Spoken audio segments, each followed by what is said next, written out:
Okay, everybody, Stephen Key, I'm back. And today I've got this special guest. It's kind of a blast from the past. Dan, you're famous. You've got this great product that's been selling for 25 years. Everybody knows what it is. Bop It. Thank you for coming on inventRightTV.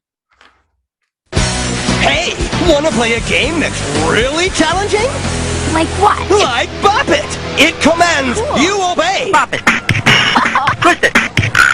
Pull it. Man, that looks easy. Half it. Sure, it looks easy. Bop it. But it's not! Whoa, it's getting faster. If you can't keep up, Twist it. you lose! Twist it. You blew it. My turn. Once you get your hands on Bop It, you're not going to want to stop it. Fast-talking electronic Bop It. Batteries not included. Wait, I invented Bop It? Well, I think, well, you know what's amazing? Our careers were kind of started at the same time, I think, right? I mean, you look a lot younger than I am, so maybe you got a younger start at that. But you created something in the 80s that has been around and people are still loving it for 25 years or more than that. Well, I created, so Bop It, you're right. I sort of started creating it maybe in the 80s, but it actually wasn't launched until 97. Oh, it was, I started working on toys with Discovery Toys in the 80s. Like I started my toy career, I think, as we were talking about.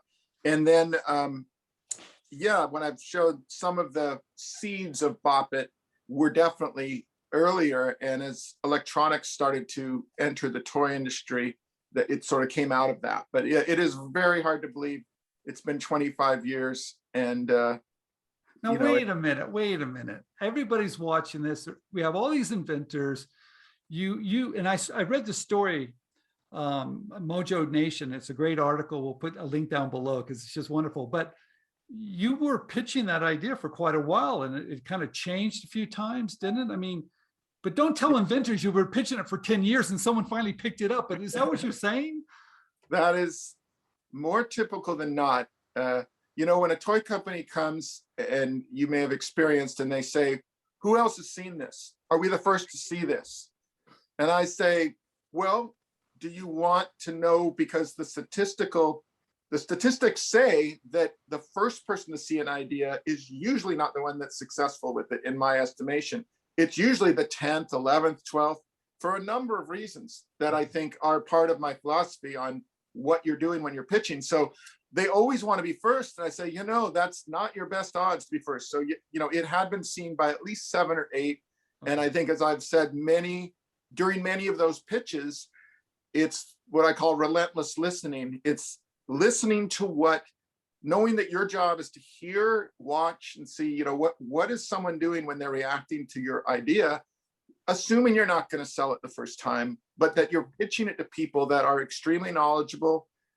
They've seen a lot usually, and really being your own editor. Take what it is, take the good stuff, ignore the stuff that you think, they were off there. And eventually that's where I think a lot of people sell an idea, is honing it that way.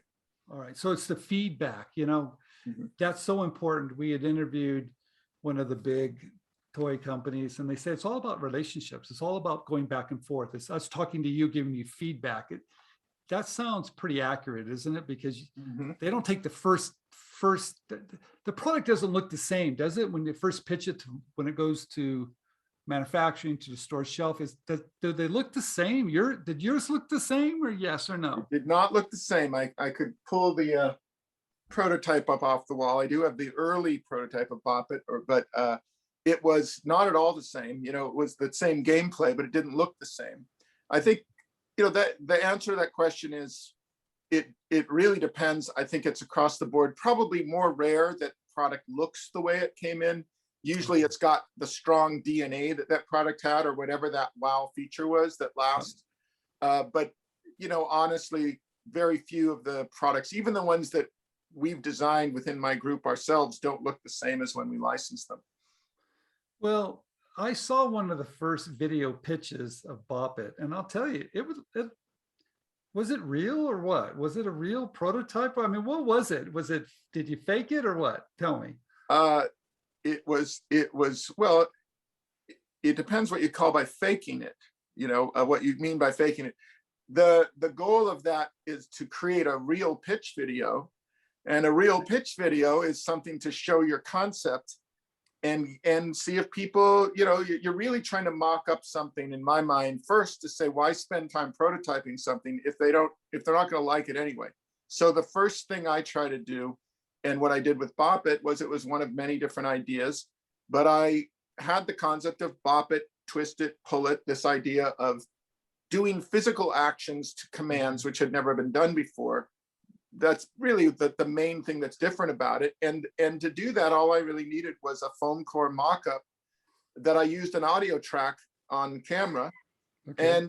And because if it doesn't look like fun, then no one's going to want it anyway, whether you build, and if it can't show itself well on a screen test, I feel you certainly can sell ideas that don't come off well on a screen test, but it's a great way to filter your ideas and say, if it shows well on a screen test, you've got a much better chance, because that's the way it's going to be eventually shown.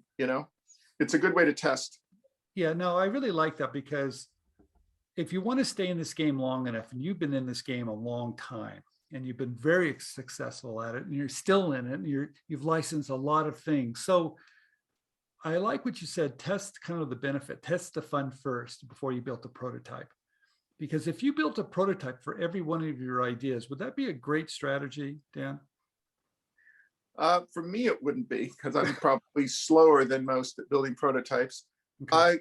I really hate to give, probably from my experience, and it depends who you're pitching it to. I believe that toy companies often are so concept driven that if you do a pitch that has technology or costing that's kind of transparent, that people are pretty clear, the people who are evaluating it say, that looks like we could probably afford to do it, or that uses this chip that we know is affordable.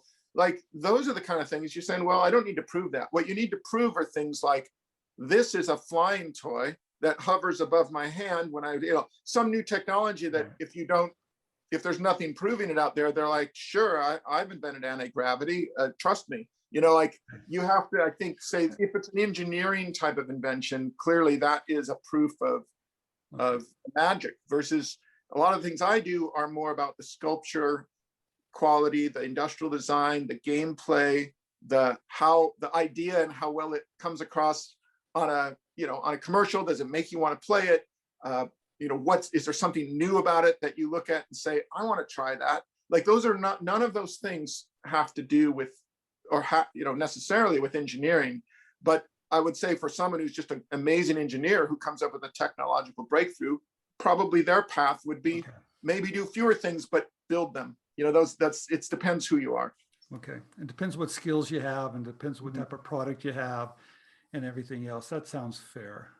Now, what's really interesting, like I said earlier, you've been doing this for your whole career. How many years have you been a toy inventor for? Well, I officially started my company, KID, Klitzner Industrial Design, which spelled kid by coincidence, 1990 on my birthday, which was in September. So during COVID in 2020, it was the 30th anniversary of my officially throwing my hat in and saying, I was doing industrial design, freelance work for a lot of different clients. I was illustrating, I was doing anything I could get freelance. And one of my clients was a toy company, and Discovery Toys.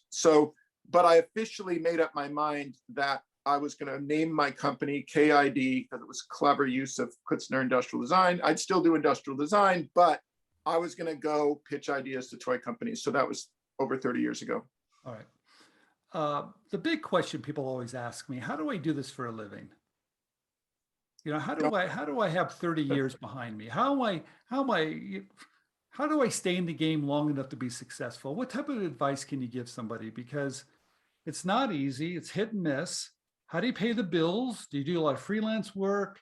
What do you do to stay in the game long enough to be successful? Well, my path going back to 1990 was I didn't quit my day job, which was freelance. So I had quite a few freelance clients. But the good thing was that the skills required for coming up with toy ideas and pitching them were the same as the skills required for my day job.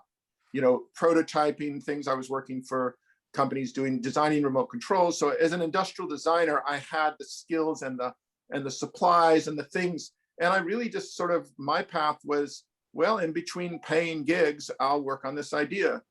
As I had other people in my office, we could trade skills, we could do some things. So it was easier than say I'm an accountant somewhere and at nighttime I'm trying to build stuff. It was all sort of mushed together.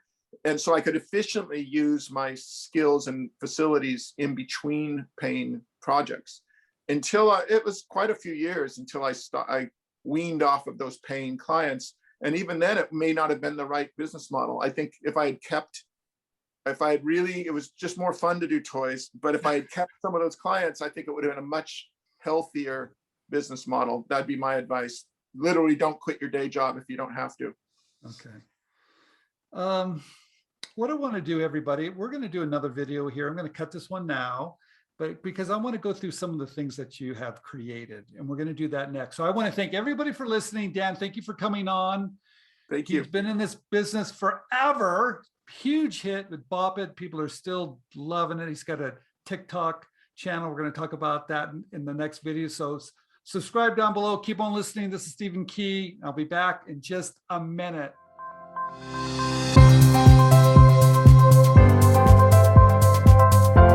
There's a great idea in each of us. But it's truly magical to see it come to life. Sharing your creativity with the world has never been easier. We can help.